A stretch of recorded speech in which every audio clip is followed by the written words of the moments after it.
Now, I said in this house, standing right here, about 3-4 months back, and they laughed at me.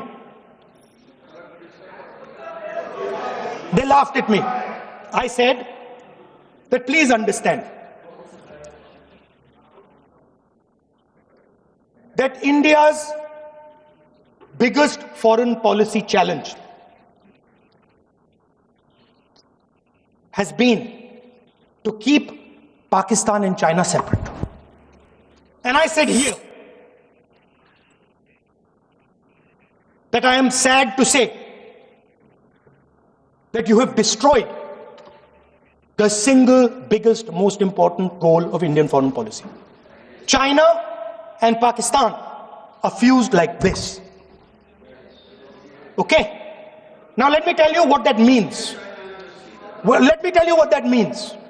It means, sir, अगर आप समझना चाहते हैं मैं समझा दूंगा थोड़ी देर बाद. Please. समझा दूंगा सर. Please आप समझा दूंगा तो बैठ जाएंगे sir. Don't worry, I am ready to do it.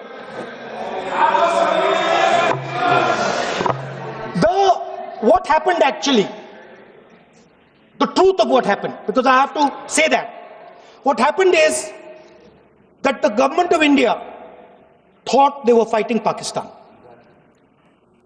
And when they arrived, they suddenly realized that they were not fighting Pakistan, they were fighting China and Pakistan. Yes.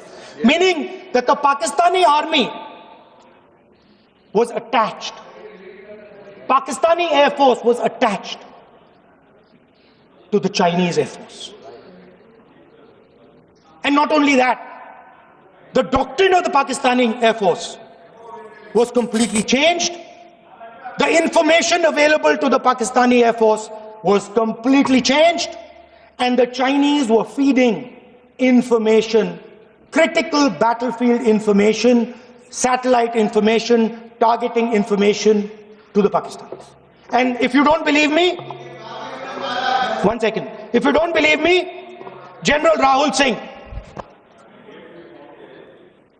during a FICCI event, May 11th, when the DGMO level talks were going on, Pakistan actually was mentioning, we know that you such and such important vector is primed and ready for action. I would request you to perhaps pull it back. And he says, so it is very clear they were getting live battlefield inputs from China.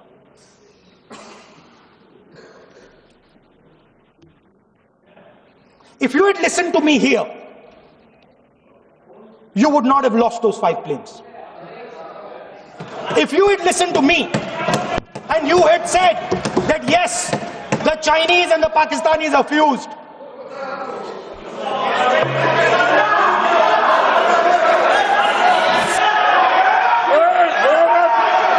sir, EM, External Affairs Minister says, yesterday in his speech, he says, the two-front war concept is a very old concept. I don't know what he's talking about.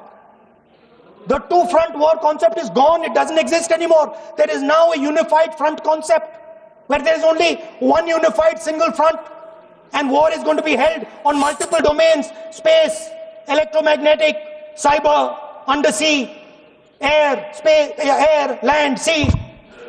So he does not even understand the basics of warfare. He's talking about two front. That ship has sailed long ago. Speaker sir, how did this integration between Pakistan and China take place? I want to make it clear. There is a center called CENTIAC, Center for AI and Computing, that was built in Pakistan with Chinese help. That was built in Pakistan with Chinese help. And the aim of the center is to integrate the Pakistani Air Force with the Chinese Air Force and make and transform the Pakistani Air Force into a network-centric Air Force. Speaker sir, as I speak, and since 2021, Pakistani officers, strategic officers have been embedded in the PLA's Western and Northern Theatre Commands. They are sitting there, coordinating.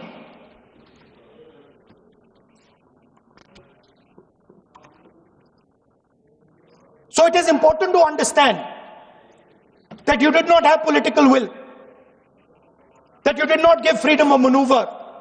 But there is another problem.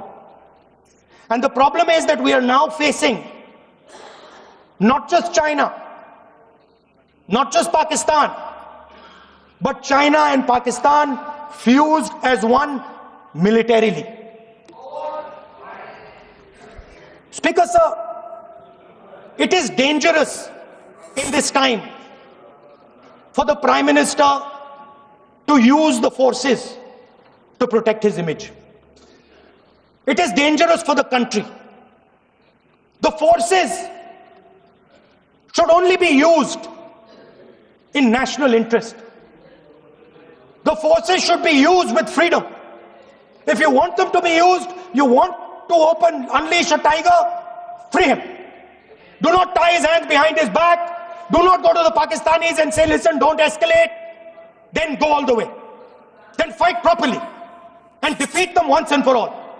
Don't have President Trump tell you that I have stopped the war 29 times. Have the courage to tell him, no, to hell with you. You can't stop any war. We're going to fight.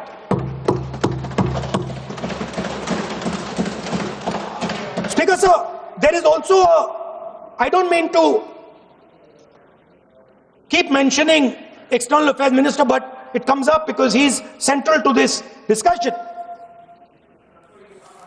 I want to finish by telling you about something he said that shows the complete bankruptcy of the foreign policy of this government. Please remember that not a single neighboring country, not a single country condemned Pakistan. Not one. They condemned terrorism, they didn't condemn Pakistan. This is something that he didn't say. Now listen to what he has to say. And this shows you the mindset of these people. This explains why in his entire discussion yesterday of 1 hour, the defense minister did not say the word China. This explains it. And let me read the quote from the External Affairs Minister. Look, China, are the bigger economy. What am I going to do? As a smaller economy, am I going to pick a fight with the bigger economy? It is not a question of being reactionary. It is a question of common sense. Meaning he is scared. And this is the point. The point is that we are now facing in front of us Chinese and Pakistani fusion. And it is a very dangerous time. As you can see, it is a very dangerous time. And we cannot afford a Prime Minister who does not have the courage to use the army the way it has to be used. We cannot afford a Prime Minister who does not have the guts to say from here that Donald Trump is a liar. He didn't stop India from fighting. Okay. He's lying about the planes. Okay. We need a Prime Minister who completely frees the army, frees the air force, frees the navy and says, go, khatam karo kaam ko, like Indira Gandhi did. Thank you, Speaker, sir. I'd like to end by saying this entire discussion is about the people who died in Pahalgam. It is a tragedy, and it was very disturbing to me. Again yesterday, where they were talking about everything. They were talking about Pakistan, they were talking about everything. But they did not mention the people who died in Pahalgam. So let me finish. Finishing. Otherwise you are not allowing, sir, LOP. Only this time only allowing. Other time mic is not allowed. Sir, do not allow India to be reduced to a battlefield where large powers are fighting. We have to navigate. We have to protect our interest. Second, to the Prime Minister, the nation is above your image, above your politics, and above your PR. The forces are above your PR, your image, and your politics. Have the humility to understand that. Have the dignity to understand that. And do not sacrifice the armed forces and national interest for your own petty political gains. Thank you, sir.